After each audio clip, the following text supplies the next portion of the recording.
Perfecto. Bueno, continuamos.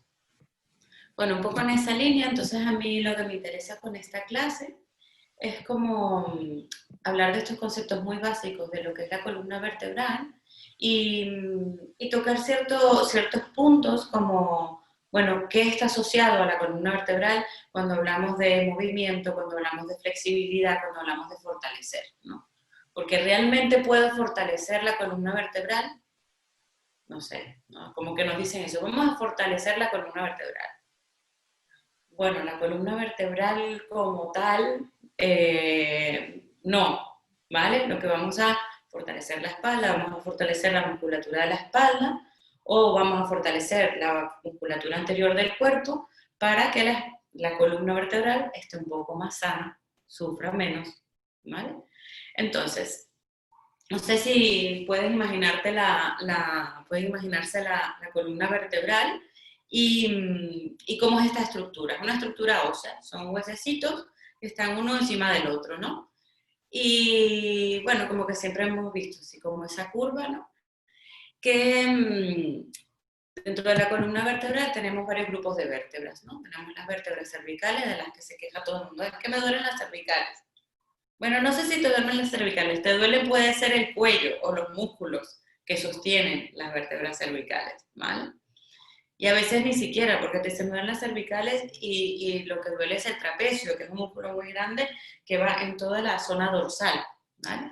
Entonces, pues tenemos las vértebras cervicales, que son 7 vértebras, y que incluso la última, la séptima, la podemos palpar, ¿no? En las formaciones lo que hago sí también es como siempre invitarlos a que, y ahora es un poco más difícil con todo este tema del virus, ¿no? Que no sé si nos vamos a poder o no tocar, ¿vale? Pero por lo menos nosotros mismos poder palpar todos esos huesecitos y estos que son más fácilmente palpables, que cuando tú haces una flexión del cuello sale, pues el más prominente, esa es la séptima vértebra cervical. Bueno, es que a veces siento varios, bueno, la que más es la séptima cervical, ¿vale? Y después de esas 7 vértebras cervicales, que además están como en una curva, ahora lo vamos a mostrar te lo voy a mostrar en una pantalla para que la puedas ver, están las 12 vértebras dorsales, ¿vale? Son esas en las que suele verse, ¿no? Lo que es la chepa, ¿no? Cuando la persona que viene, que está con un poco de joroba, por decirlo así, ¿no? Entonces, bueno, vamos a ver también esas curvas naturales que ya tiene la columna vertebral. Y luego esa también dice, ay, me duelen los riñones. No, no duelen los riñones, duelen las lumbares. Y tampoco son las lumbares, lo que duele es la zona. Y, y bueno, son muchas razones por las que puede doler la zona lumbar, ¿vale? Entonces te voy a mostrar aquí, voy a compartir pantalla y te voy a mostrar de la aplicación que utilizamos, la columna vertebral, ¿vale? Aquí está todo el sistema esquelético, como conocemos como el esqueleto, ¿vale? Y la columna vertebral es esta que tiene varias curvas, ¿no? Aquí tenemos las cervicales, que son 7. Además es curioso porque a pesar de que todas son más o menos parecidas, todas las vértebras, solamente hay 2 que son un poquito diferentes, que ya las vamos a ver. Bueno, 2, el sacro también es un poquito diferente. Luego están las dorsales, se las puedo señalar. Esta es la séptima cervical, aquí empiezan las dorsales. Siempre las contamos de 1 hacia abajo y son 12, ¿vale? Entonces, son 12 cervicales, 12 torácicas o dorsales. Vamos a ver, las voy a marcar para que las puedan ver.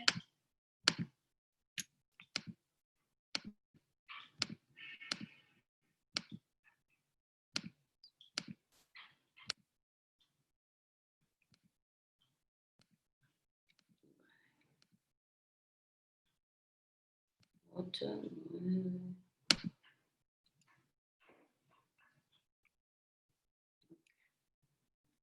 Vale, aquí tenemos.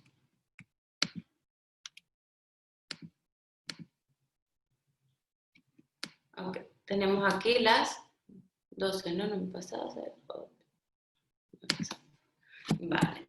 Y después tenemos las últimas de aquí abajo, que son estas las lumbares, ¿no? Que son 5 vértebras, y como las puedes ver, son vértebras que son un poco más anchas, un poco más grandes. Son un poco más grandes porque tienen que sostener toda esta estructura, ¿vale? Entonces, luego después tenemos el sacro, que una vez el sacro, que no son más que 5 vértebras que se fusionaron cuando nos pusimos erectos, y luego el coxis, ¿vale? Entonces digamos que esta es la estructura de la columna vertebral. También es curioso ver las curvaturas de esta columna vertebral, que ahora lo vamos a ver. Entonces, entre lo que podemos palpar la C7, pero también podemos tocar el sacro, ¿vale? De hecho, si ponemos nuestra mano en la parte baja de la espalda, hay un hueso que sentimos grande, que cuando estamos normalmente en las clases presenciales, les pido que palpen, ¿no? Que puedan hacer un masajito a la otra persona y sentir, ¿no? Y a veces si prestas mucha atención y estás ahí con la intención, puedes sentir incluso los forámenes sacros, esos huequecitos, que te vuelvo a mostrar aquí. Estos huequecillos que están aquí. Son fácilmente palpables, ¿vale? Los puedes tocar. Vale. Eso, digamos, como estructura. Después, entonces dicen, bueno, entonces, ¿cómo hago para lograr, o por qué es tan importante la columna vertebral? Pues resulta que la columna vertebral, una de las digamos, del por qué le damos tanta importancia, es porque esa unidad, ¿no? Esa estructura ósea es la que va a sostener o la que va a cuidar del sistema nervioso, de la médula espinal. Entonces, por eso es una estructura tan fuerte, por eso es una estructura tan, digamos, tan fuerte, ¿no? Entonces, te muestro también para que veas cómo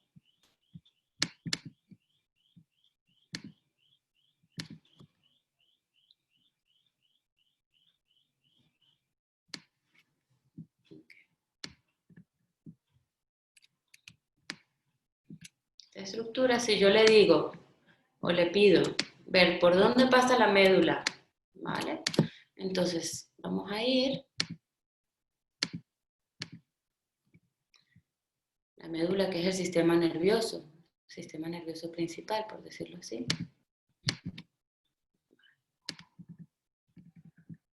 Entonces, me voy a sacar aquí una vértebra.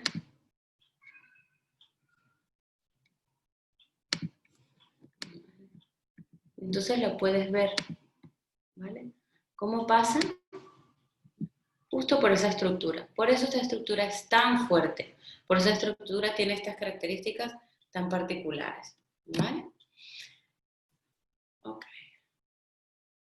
Después, otra cosa que puede ser importante o que puede ser interesante para conocer, como siempre nos van hablando de las hernias o de las protusiones, ¿vale? No voy a entrar hoy específicamente en esta clase en explicar qué es una hernia discal o qué es una protusión, porque eso ya lo veremos en parte en la formación, pero sí es importante conocer un poco por encima cómo es la estructura, ¿no? Cómo es la estructura de cada una de las vértebras.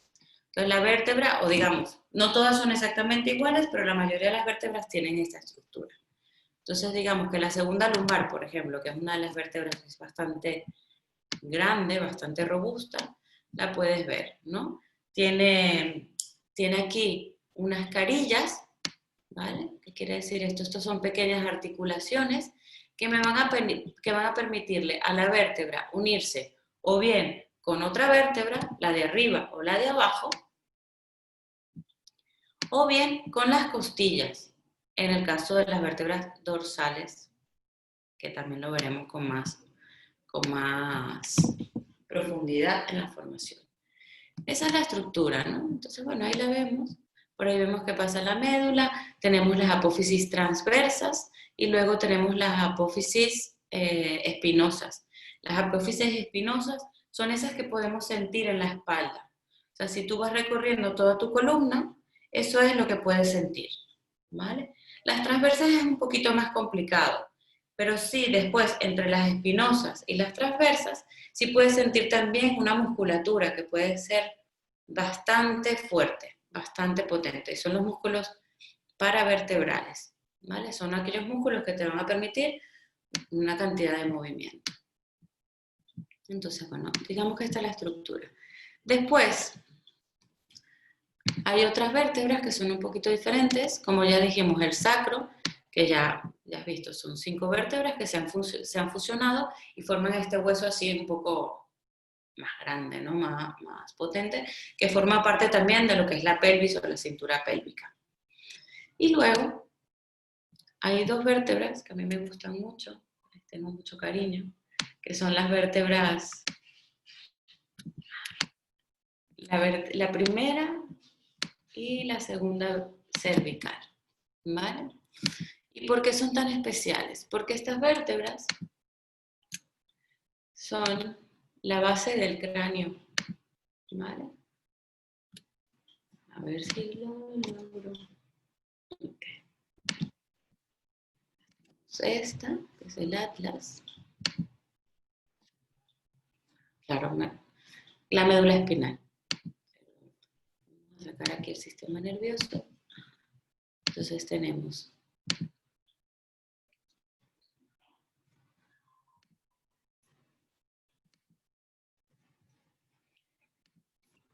perdón,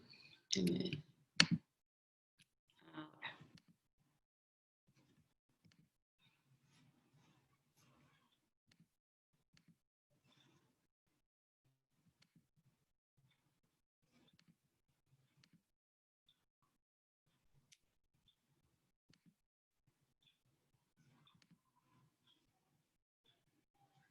Me acerco un poquito más.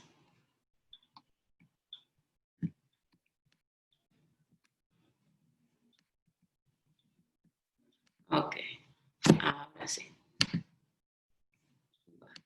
Y estas vértebras se llaman atlas, que es esta, que es la primera, y es el atlas, así como ese señor que coge el mundo, ¿no? Y es esta la que coge o la que sostiene al cráneo, ¿vale?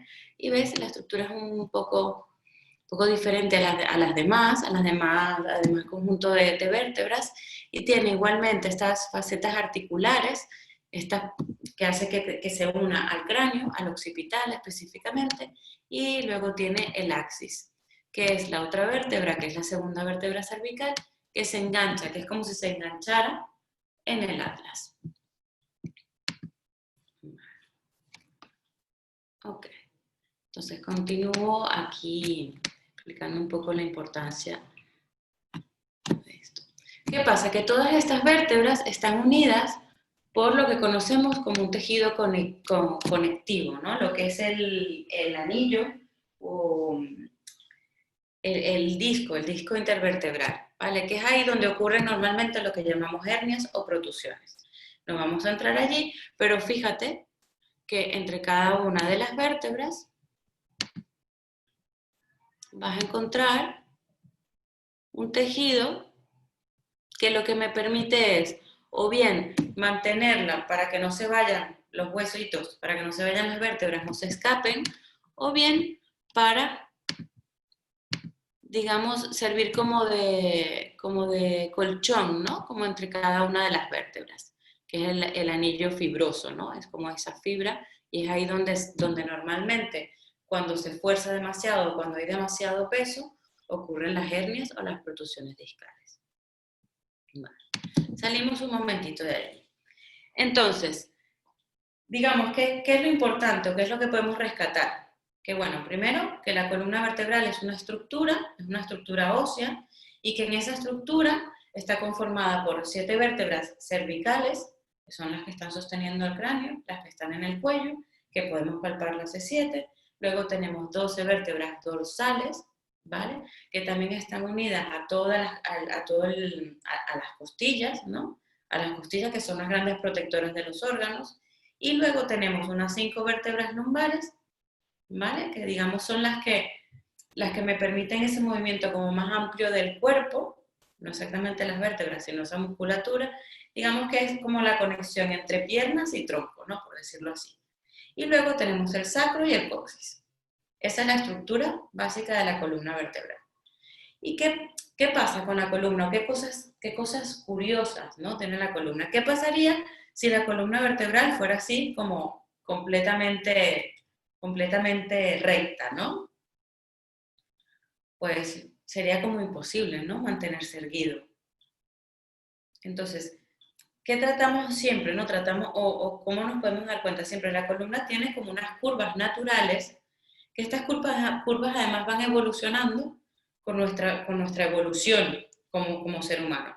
¿Qué pasa? Esas curvas, digamos que hay una sola curva cuando el bebé está en la panza, cuando es un feto, ¿vale? Entonces por eso sale esto después las ecos, en los que es como esa bolita, ¿no? Y es una curvatura así completamente sifótica, ¿vale? Es así toda redondita. ¿Y por qué es así redondita? Bueno, porque tiene que entrar ahí, ¿vale? Sí, porque tiene que entrar ahí.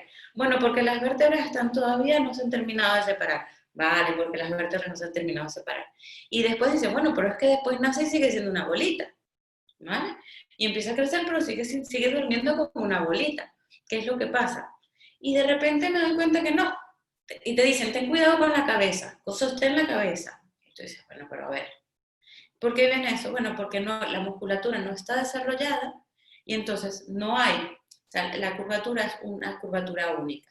Eso sí, ya cuando el bebé empieza a mover su cabeza, pues va teniendo más fuerza en toda la musculatura de las cervicales y empieza a tirar y se empiezan a formar estas curvaturas que podemos tocar, ¿vale?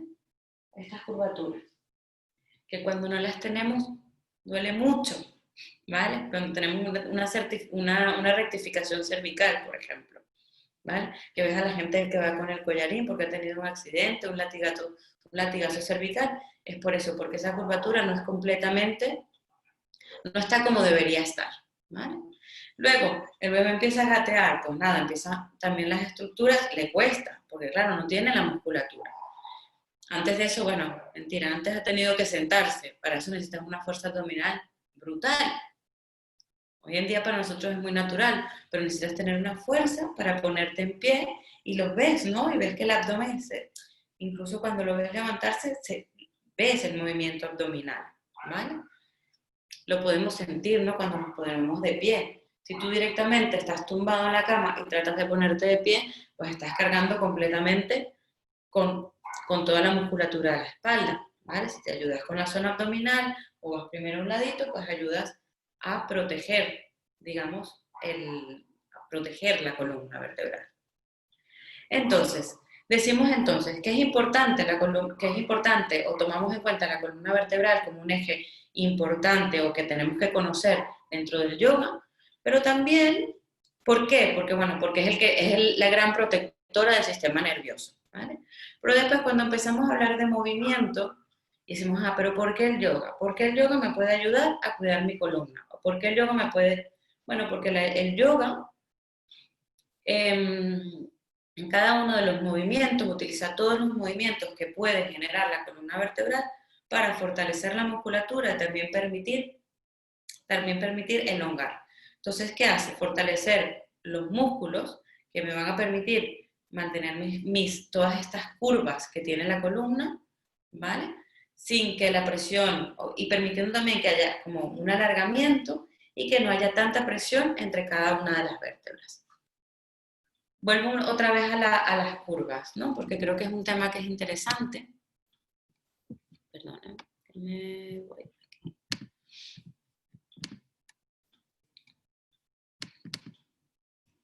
Vale. Entonces vemos que hay unas curvas, se ve, ¿no? Se ve la pantalla. La lordosis cervical, luego la cifosis y luego la lordosis lumbar, ¿vale? Normalmente, cuando hablamos o digamos que una de las patologías, una de las cosas que suele ser más común es que haya hiperlordosis, que esa curvatura de las lumbares sea muy pronunciada. ¿Por qué? Por falta de fuerza en la zona abdominal, por ejemplo, o porque, bueno, ya yendo un poco más profundo, porque no haya suficiente alargamiento del psoas o de otro tipo de musculatura, pero sobre todo por falta de fuerza lumbar, abdominal, perdón. Entonces, normalmente cuando escuchas que una persona tiene una hernia o que tiene una protrusión suele ser en las últimas lumbares, que es donde hay más peso y esta curvatura se ha hecho un poco más profunda, ¿vale? Entonces, ¿para qué nos sirve el yoga? Pues el yoga con diferentes posturas, por ejemplo, cuando haces Adho Mukha, permite que todo el peso de estas vértebras, que normalmente están siempre sintiendo el peso de la gravedad, sintiendo el llamado de la gravedad, que se van presionando una sobre otra, tú permites que alargue, que se separen, ¿vale? Que se separen un poco, ¿vale? Porque cambia un poco el sentido del peso. Pero además de eso, ¿qué hacemos con el yoga? Con otras posturas, por ejemplo, con una Navasana, con la postura del barco, fortalecemos toda la banda abdominal. Entonces, dejamos que la columna, o digamos que la musculatura que ayuda a mantener a la columna vertebral, esté un poco más ligera, ¿vale? Esté más fuerte, perdón, y eso permita que haya menos carga en las vértebras. Yo también quería hablar o quería adelantar, pero bueno, creo que lo haremos un poquito más adelante, sobre todos los movimientos que puede haber de la columna, ¿no? Resulta que estos movimientos todos dependerán de la musculatura, ¿vale? No dependen como tal de la estructura ósea, que a veces nos confundimos. Bueno, ¿qué es lo que permite el movimiento? Lo que permite el movimiento siempre es la musculatura. Ya después hay tejido conectivo o hay ligamentos que lo que hacen es sostener, ¿vale? Para que no se escapen, ¿no? Digamos, para que no se escapen, se mantengan como las estructuras juntitas, ¿no? Y no seamos así como marionetas, ¿no? Entonces, la musculatura lo que permite es el movimiento. Bueno, movimientos que conocemos, ¿no? Bueno, podemos hacer una flexión cervical, podemos hacer extensión, podemos hacer flexión lateral, extensión lateral, ¿vale? Podemos hacer rotaciones y también las hacemos normalmente, o digamos las que conocemos además más comúnmente, son las que hacemos ya con la zona dorsal y lumbar, ¿vale? Hacemos las rotaciones, hacemos extensión lateral, ¿vale? Entonces, bueno, todas las posturas de yoga siempre van respetando ese movimiento natural, permitiendo también fortalecer la musculatura. En tu caso, que vas a hacer la formación de Hatha, está muy bien porque el Hatha invita mucho a sostener, ¿no? A sostener las posturas, conectando con la respiración, pero a sostener, y eso te permite tener una buena base para que la musculatura esté fuerte, ¿vale? Y después más adelante, cuando quieras hacer la formación en Ashtanga, cuando quieras hacer vinyasa, cuando quieras avanzar en tu formación, pues ya va a haber una estructura fuerte, una estructura que es capaz de estar estable en la postura, ¿vale? Que la asana te permita puedas estar en esa estabilidad. A veces cuando logramos la estabilidad, también lo interesante, o cuando la postura estás ahí en estático, que en realidad nunca estás en estático, porque están pasando muchas cosas por dentro siempre, ¿no? Pero cuando puedes permanecer en la postura, pues es interesante porque la musculatura es como si se equilibrase, ¿no? Es como si, bueno, ahora a mí me toca estirar, y dice, bueno, a mí me toca contraer, ¿no? Entonces, no, pero yo voy a contraer más. No, yo voy a estirar más. Entonces, cuando te quedas en la postura estática, como que se empiezan a poner de acuerdo, ¿no? No siempre pasa. Nos caemos, o hacemos y nos tiramos más para un lado, o más para el otro, decimos, mira, puedo estirar más aquí, o puedo estirar más allá. Pero el objetivo, ¿no? De estar estable es poder realmente lograr un equilibrio, que es lo que es el yoga, pero también, digamos, a nivel físico, a nivel mecánico, ese equilibrio entre estirar y contraer. ¿Sí? Y bueno, hoy he hablado mucho, ¿no? Y ha sido todo como muy teórico, pero tampoco voy a entrar más allí para que te quedes con ganas de nuestras clases también, ¿no?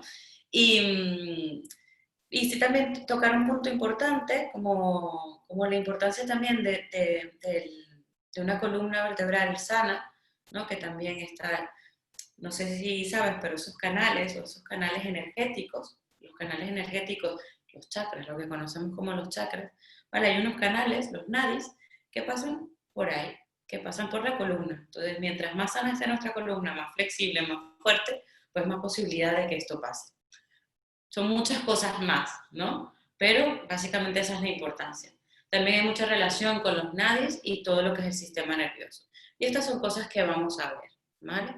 Nosotros como en la formación lo que hemos tratado como de hacer como un módulo que es común para todas las formaciones, en los que siempre trabajamos la columna vertebral, porque bueno, pensamos que es la base, ¿no? Que es la base de lo que es la anatomía o la estructura, ¿no? La estructura física, y porque entendemos que el yoga, evidentemente, pues no solamente te permite un trabajo personal, un trabajo a nivel emocional, un trabajo de psique, que lo verás con Hanna y lo verás con los otros profes también, sino que también a nivel físico, y no solamente estructural, sino a nivel también energético y a nivel fisiológico. ¿Qué quiere decir fisiológico?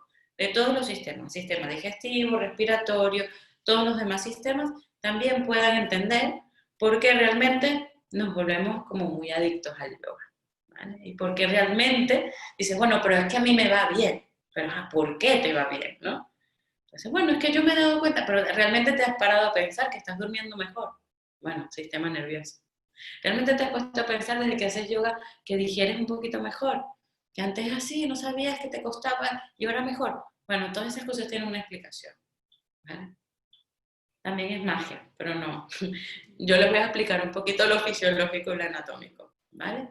Entonces, sí es bonito también cómo hemos desarrollado este programa, porque hablamos como de un módulo común, que es el módulo de musculoesquelético, todo lo que es la musculatura, todo lo que es la estructura física, y luego esta parte fisiológica de la que te estaba hablando, hemos tratado digamos, como abordarlas en las diferentes formaciones.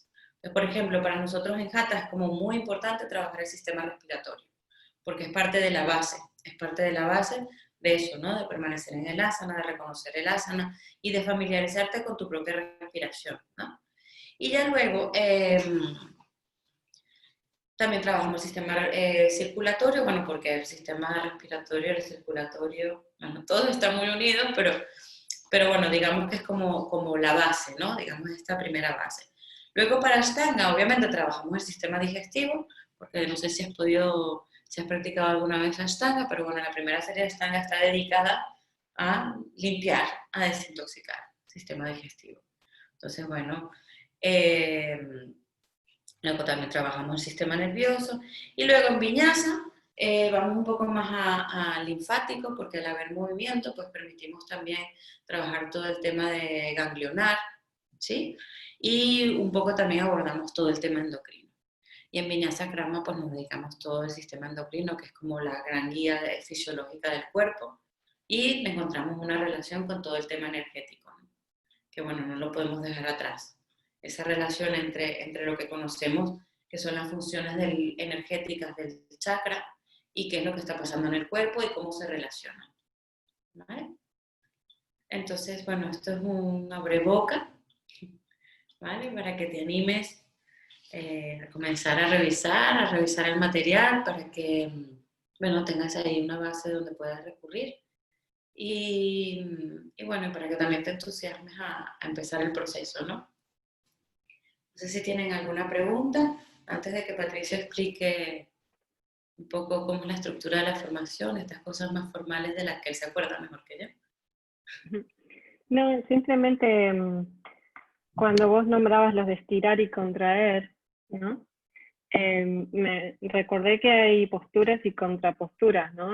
Por ejemplo, cuando hacemos la postura del puente o de la rueda, no me acuerdo bien en español cómo la llamamos, y después seguido a esa postura en Ashtanga, por ejemplo, haces Paschimottanasana, ¿no? Donde te agarras, es como para estirar por ahí la lumbar que justamente fue exigida, ¿no? En la rueda, por eso existen, me pregunto, no sé, la postura y la contrapostura para estirar un poco lo que... Exactamente, ese es el objetivo. El yoga es una tecnología perfecta. Que nosotros, que ya lo humanicemos y hagamos cosas que a lo mejor no son perfectas, pero el yoga es una tecnología perfecta, ¿vale? Pero sí, es precisamente por eso. Igualmente tendrá otros objetivos, poder hacer una contrapostura, ¿no? También a nivel cíclico, también a nivel orgánico, también lo iremos viendo, pero básicamente es eso. No sé si quieres preguntar algo más o Patricio, ¿quieres aclarar algo de lo que he dicho hasta ahora? ¿No? Vale. ¿Le vas a explicar un poquito a Cintia o a los que escuchen? Sí. Primero voy a preguntarle si tiene alguna duda específica sobre su formación. No, por ahora no. El primer encuentro es el primer fin de semana de noviembre, ¿no? Sí. Sí, acá en Pau Claris, en el Exacto. Saladero.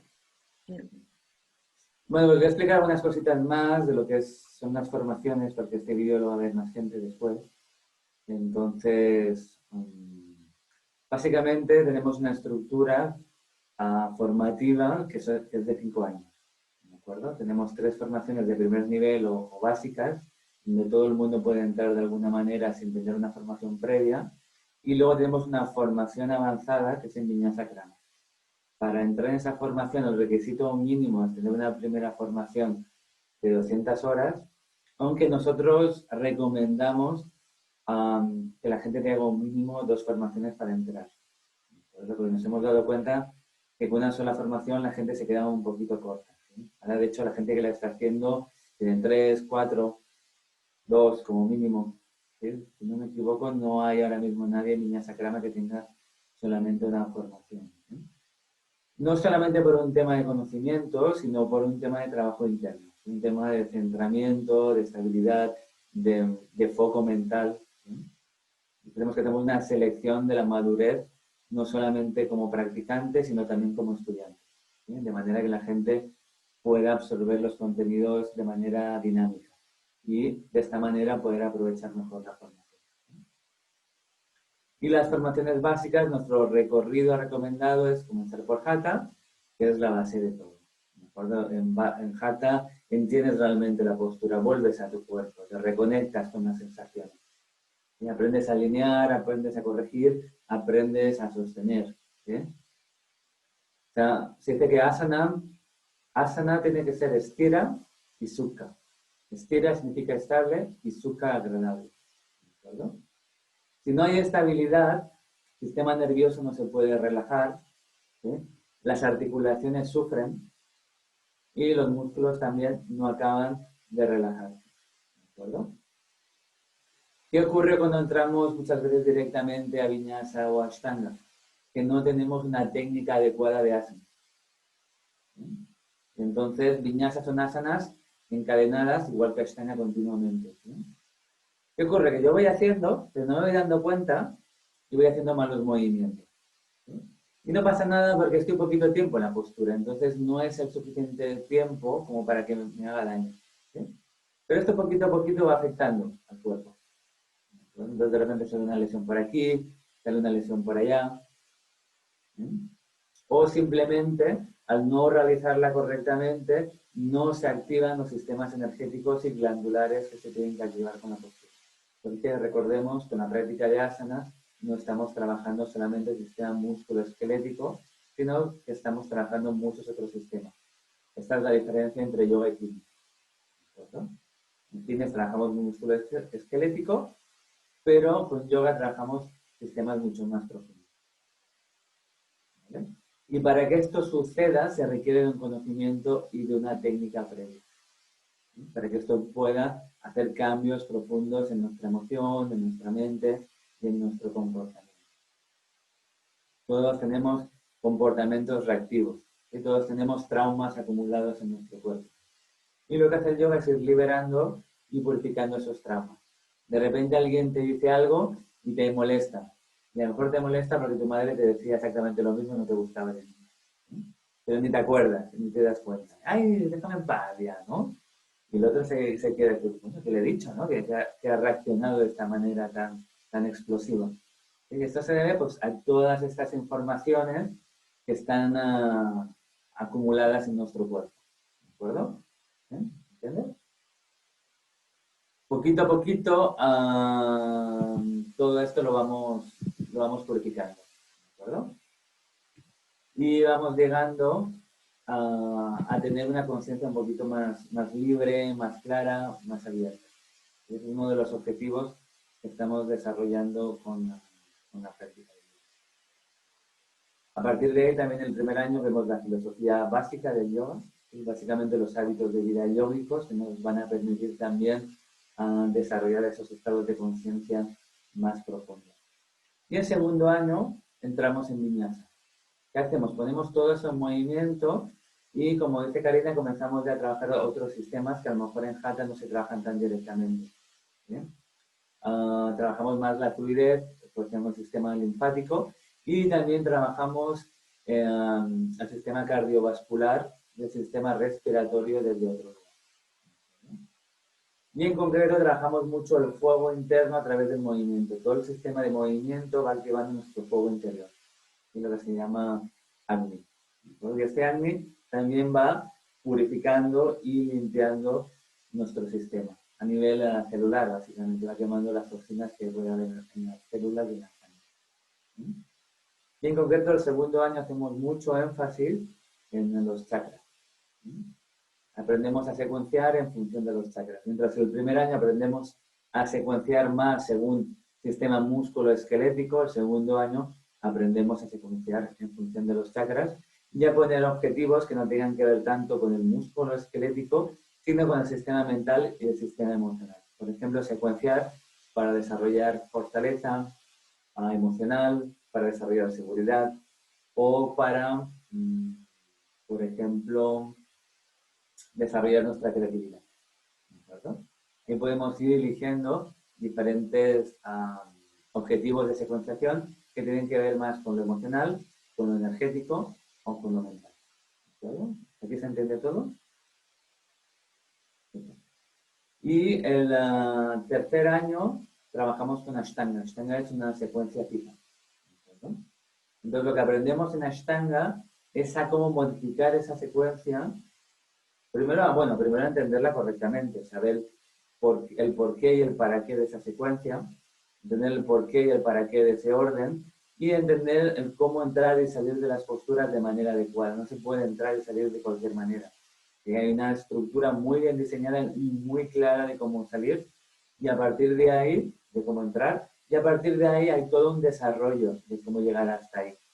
Porque muchas veces no podemos llegar a ese objetivo directamente. Hay todo un proceso de llegar a esa manera correcta de entrar y de salir. ¿Por qué? No, porque nos falta fuerza, porque nos falta flexibilidad, porque nos falta respiración, porque nos falta resistencia. ¿Vale? Asimismo, también hay posturas muy complejas dentro de la secuencia de Ashtanga. Entonces, aprendemos a cómo llegar a esas posturas de manera secuencial.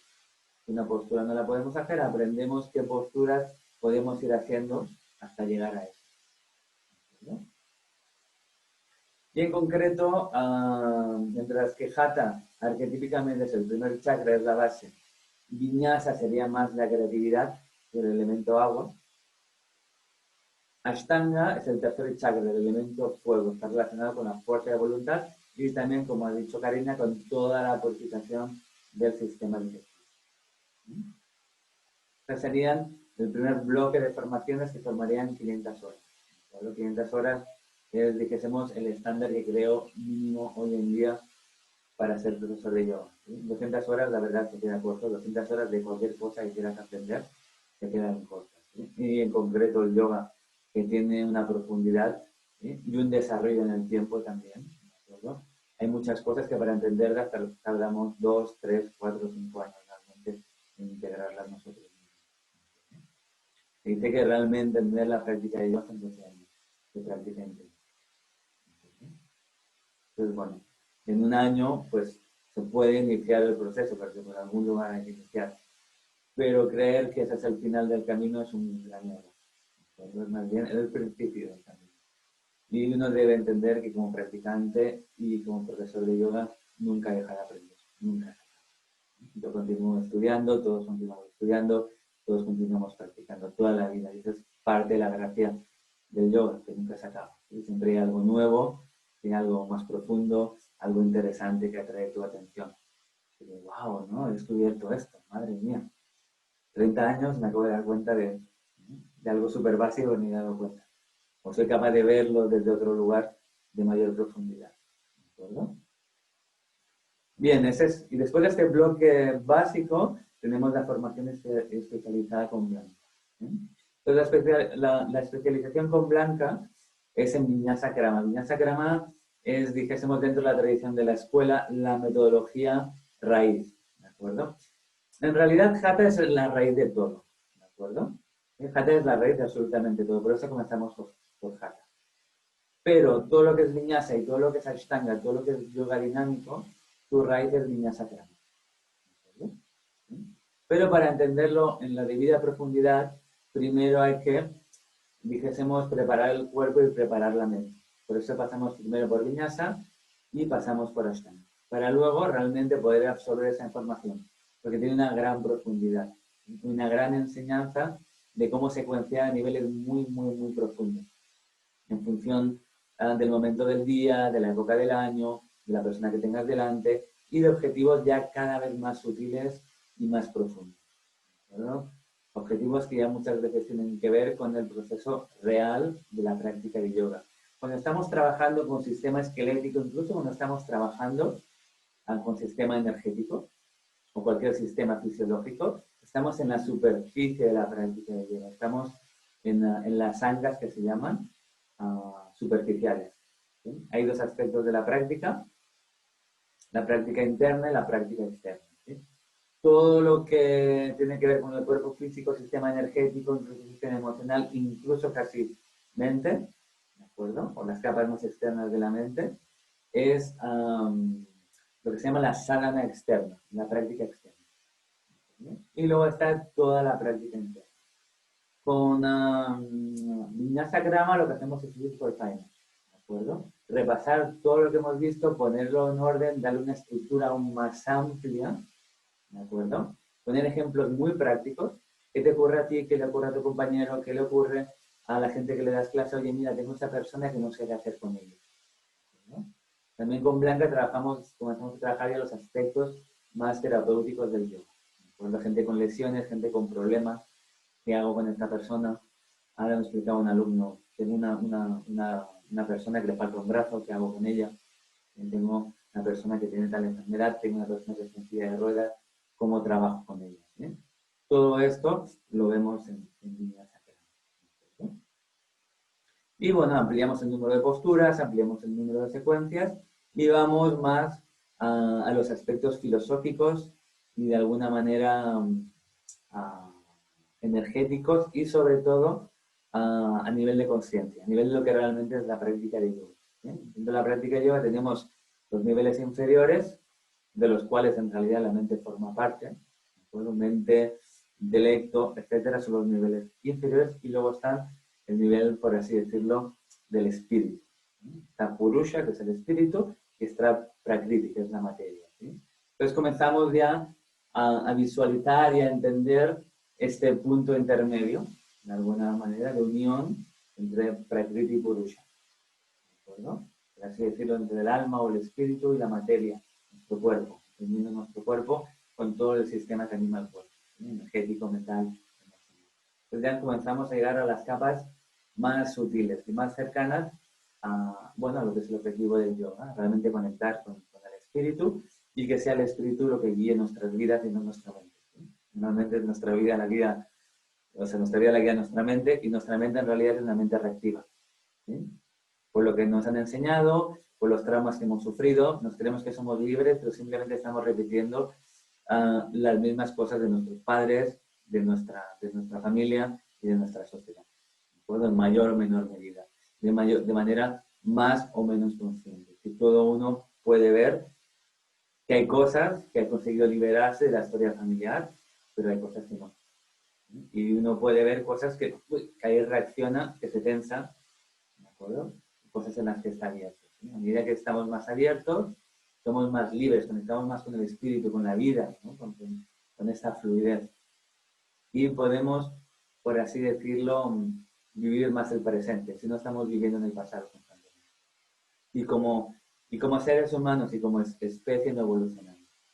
En realidad cuando practicamos yoga no lo hacemos solamente por nosotros, sino lo hacemos por nuestra propia especie, por nuestra propia sociedad, por nuestra familia y por el planeta. Por la evolución humana, por así decirlo. Cuanto más seres humanos evolucionen, más va a ser capaz la humanidad de evolucionar. Y el evento en el que estamos es importantísimo, porque estamos cargando el planeta y realmente no hay un mejor momento para realmente tomarse en serio la práctica de Dios. Si uno cambia, eso permite que la situación a su alrededor cambie. ¿Sí? Es una cadena donde todos vamos cambiando, vamos evolucionando y vamos llegando a estados de conciencia de mayor claridad mental. Realmente entendemos quiénes somos, qué hacemos aquí, y realmente entendemos todas las barbaridades que estamos haciendo como seres humanos y como sociedad. Y ahí podemos hacer un pequeño clic. ¿Se entiende un poquito, más o menos? Pues un poquito raro. No, todo suena muy, muy interesante. Pues nada, esa es la propuesta que tenemos desde la escuela. Y bueno, como se dice, pa de, pasito a pasito, ¿no? La vamos caminando. Día tras día, semana tras semana, mes tras mes y año tras año, ¿no? Lo que es muy importante es, sí, tener constancia en los estudios, en la práctica, ¿no? Tan importante el espacio del seminario, prestar atención, absorber todo lo que se pueda, como el espacio entre seminarios, donde vamos a dar ejercicios y prácticas para ir integrando lo visto en el seminario. Si yo solamente me quedo en lo que he visto en el seminario, esa información se va a quedar solamente en la mente. Pero hay que pasarla al cuerpo para que realmente nos transforme nuestro cuerpo, ¿sí? Y nuestros hábitos de vida, nuestra manera de ser, nuestra manera de estar en el mundo. ¿Sí? Y que de alguna manera tengamos algo válido, algo de consistencia para ofrecer a nuestros alumnos y en general para ofrecer al mundo que nos rodea. Si ese proceso no se hace, simplemente estaré transmitiendo algo intelectual y eso no va a tener un poder transformador. ¿Entiendes? Realmente como profesores de yoga lo que podemos transmitir es lo que hemos vivenciado. Es nuestra Shakti, la energía de nuestra práctica, es de alguna manera la que estamos compartiendo con nuestros alumnos. Y para eso tenemos que desarrollar nuestra propia Shakti, nuestra propia autopráctica. Y desde ahí realmente entenderemos en primera persona cómo funciona el yoga y cómo transmitirlo a otras personas. Obviamente esto se hace con la guía de todos los profesores que tenemos en la escuela, pero hay una parte que no podemos hacer por vosotros, que es la de practicar. Entonces, si vosotros practicáis lo que os decimos, de alguna manera todo va a estar en orden. Si no lo practicáis, puede haber una parte que va a quedar como coja, va a faltar. Llegar al final de la formación y nosotros como formadores diremos, realmente no las has aprovechado, realmente no estás preparado para hacer profesor de yoga. Y tú probablemente como alumno dirás, ay, es que ha estado bien la formación, es muy interesante, pero en realidad, bueno, no me ha gustado tanto. No te ha gustado tanto porque no lo has practicado, porque no ha habido ese proceso transformador del yoga. ¿De acuerdo? Encontrarás mil excusas. No, es que tenía mucho trabajo, no es que mis hijos, no es que mi familia, no es que me he separado, se me ha muerto el gato, se me ha muerto el perro, me han echado del piso, qué sé yo, mil historias. ¿Sabes? Cada uno nos encontramos, ya lo sabemos, nos ponemos excusas siempre para todo. Entonces, es el momento de dejar las excusas de lado, ¿no? Y asumir nuestra responsabilidad como practicantes. Si somos capaces de asumirla y autosostenerlos, seremos capaces de sostener a otras personas. Si no somos ni siquiera capaces de sostenernos a nosotros mismos y a asumirnos a nosotros mismos con virtudes y con defectos sin poner excusas, ¿qué vamos a hacer? ¿Cómo vamos a guiar a otras personas? ¿Entiendes? Entonces, durante toda la formación va a haber un proceso de autorresponsabilidad muy grande que vamos a trabajar con los profesores titulares. Yo en especial lo vais a trabajar con Jana, que va a hacer un profundo proceso de transformación personal en vosotros, permitiéndoos ver vuestras luces, vuestras sombras y ser capaces de integrarlas. Y otro aspecto importantísimo de la formación es la alimentación. Dice que uno es lo que come. Pues de alguna manera, la alimentación, tú te das cuenta que cuando comes algo dulce, o comes algo picante, o comes diferentes cosas, tu estado emocional se altera. No sé si alguno de vosotros lo habéis experimentado esto. ¿Qué, no? A ver, levantar la mano, decir algo que sea. Que yo lo experimento. Para mí es muy obvio, depende de lo que coma, veo, ostras, me cambia la mente, me cambia la emoción, me cambia el estado del cuerpo. ¿No? Entonces hay toda una ciencia dentro del yoga que trata de esto, de los hábitos alimenticios. Y no solamente de lo que como, sino cómo lo como, y cuándo lo como, y cómo lo cocino. Todo esto, si lo entendemos, hace una transformación muy profunda en nosotros. ¿Entiendes? Si practicamos yoga, pero continuamos comiendo en McDonald's, pues la transformación no va a ser la misma. Come McDonald's, algo parecido. ¿No? Dijésemos que la densidad de lo que estamos comiendo, que se manifiesta en nuestro cuerpo físico, no deja que la luz de la conciencia lo atraviese y lo purifique. ¿No? Muy importante qué tipo de alimentación tenemos, para que nuestro cuerpo pueda estar purificado y de alguna manera podamos percibir mejor nuestro ser. Muchas veces nuestro ser se expresa a través de la voz de la conciencia, a través de la intuición, y todos en algún momento lo hemos experimentado, una vocecita que te dice, ves para allá. Y cuando lo sigues, wow, cosas pasan, se transforma tu vida. Y cuando no, me lo he perdido. Ay, pasó, bueno, no sería tan importante. Bueno, no lo sabes, no sabes qué puerta te estaba abriendo, ¿no? La vida y que de alguna manera no la tienes. Porque muchas veces entra a la mente. No, porque claro, no es seguro, no, porque no es el momento, no, porque mi padre, no, porque mi madre, no, porque mi novio, no, porque el vecino. Tenemos un montón de condicionantes, tanto personales como externos. Muchas veces esos externos, cuando nuestros padres mueren, se quedan dentro de nosotros. Los asumimos como nuestros. Mi padre, qué sé yo, me decía que me tenía que levantar temprano por la mañana o qué sé, cualquier historia. De repente me veo haciendo eso y un día me doy cuenta que lo estoy haciendo porque una vez mi padre me lo dijo. Y le comencé a hacer el resto de mi vida.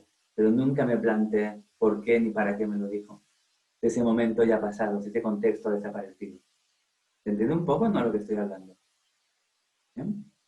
Pues todo esto y mucho más es lo que vamos a ir trabajando durante todo este tiempo.